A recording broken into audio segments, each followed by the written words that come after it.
Hi, Attorney Steve Vonder. We're talking in this video about Autodesk Audits. Okay, Autodesk Audits deals with BSA software audits. This is where you have architects or engineers that use the popular Autodesk AutoCAD software, computer-assisted design software. Okay, we're going to talk about one case, and so you can see how a Autodesk audit works its way through.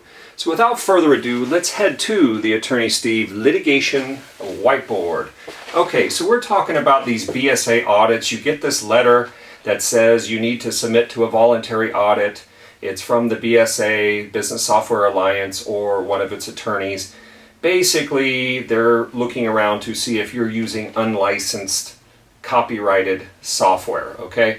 In this instance, we're talking about the Autodesk computer-aided design, I should say, the AutoCAD software, okay? And we're going to talk about a case, Autodesk versus Instrument Control Services and Michael Leblanc, okay? So this is a federal court case filed up in the Northern District of California that started out probably like a lot of other cases where you have an allegation of unlicensed software, using software without paying for it, or in a lot of cases without having the proper number of licenses to cover everything that your company is using. In this case, the Autodesk, they filed suit against Instrument Control Services and the CEO individually, Michael Leblanc, the CFO, Chief Financial Officer.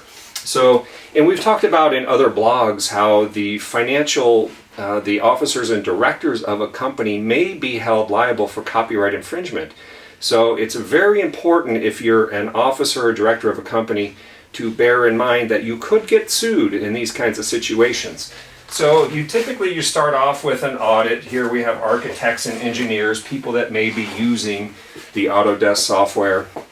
And for whatever reason, I don't know if they tried to do what usually is the second step in these software audits, is to audit and then try to negotiate so that you can stay out of court and get a confidential settlement agreement that's signed and basically keeps you out of federal court, which is where most of the copyright lawsuits are filed. So we have negotiate, so we have audit, negotiate, and the final step, if you can't get your problems resolved, you may find yourself as a defendant in a federal copyright lawsuit, okay? These are filed in federal court.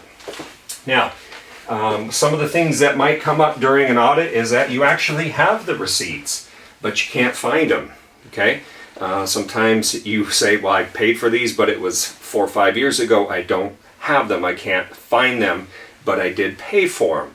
So this is one of the defenses that might come up in a copyright infringement self-audit sort of thing. Now, bear in mind that a lot of times these letters are phrased as voluntary self-audits, but you also have to balance that out against whether or not you actually have your licenses and the risks and costs of going to federal court and the public exposure that's involved in that. So these are things that are very important to weigh out in your decision.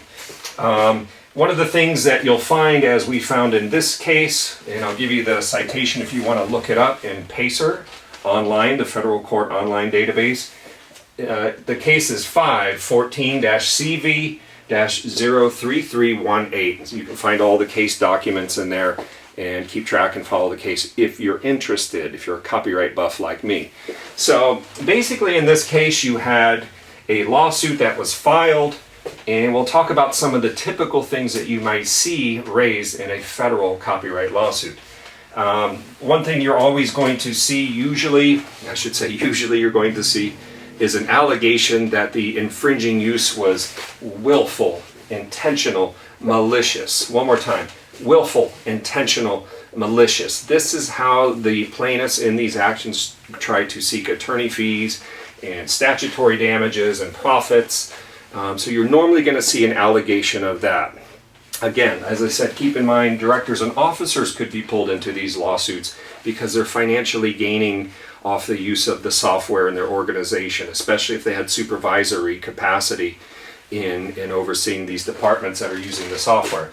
The code sections you'll see for reference, if you want to look these up, 17 U.S.C. 505, 17 U.S.C. 1203B. These are big sections for your willful, intentional, malicious copyright seeking attorney fees. under these two sections. Okay, let's check those off our board. Some of the things that you'll see, for example, in this case, is very simple. It comes down to two causes of action, two counts in the complaint, okay? You have unauthorized reproduction of the software, 17 U.S.C. 501, that's you're basically copying their software with no license.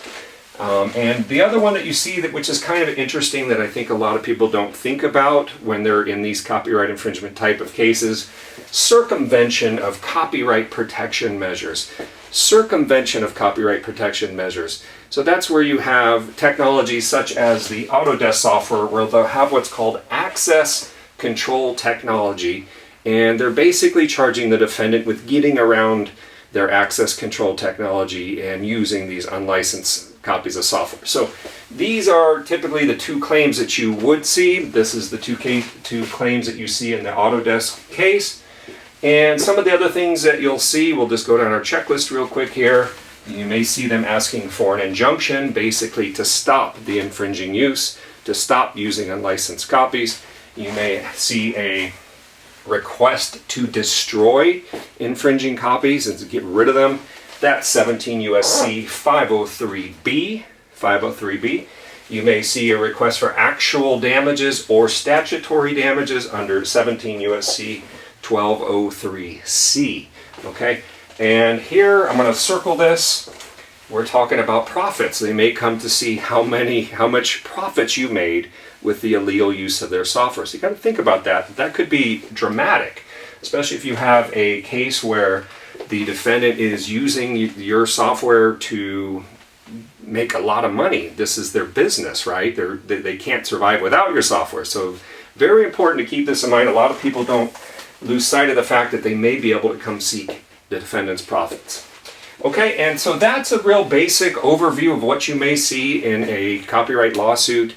If you're faced with an Autodesk audit, if you're getting an audit letter from Autodesk or even some other company, Microsoft, Adobe, Business Software Alliance, SIIA audits, give us a call. We're happy to look at your case, give you an analysis, what we think about it, any potential defenses you may be able to raise, and go over your case in detail. We have very flexible fees. We think you'll like the service that you get with our firm. Find out more. Don't forget to subscribe to our channel by clicking the red V, and you can find out more information by visiting softwareaudits.net. That's softwareaudits.net. Attorney Steve Ondren, thanks for listening.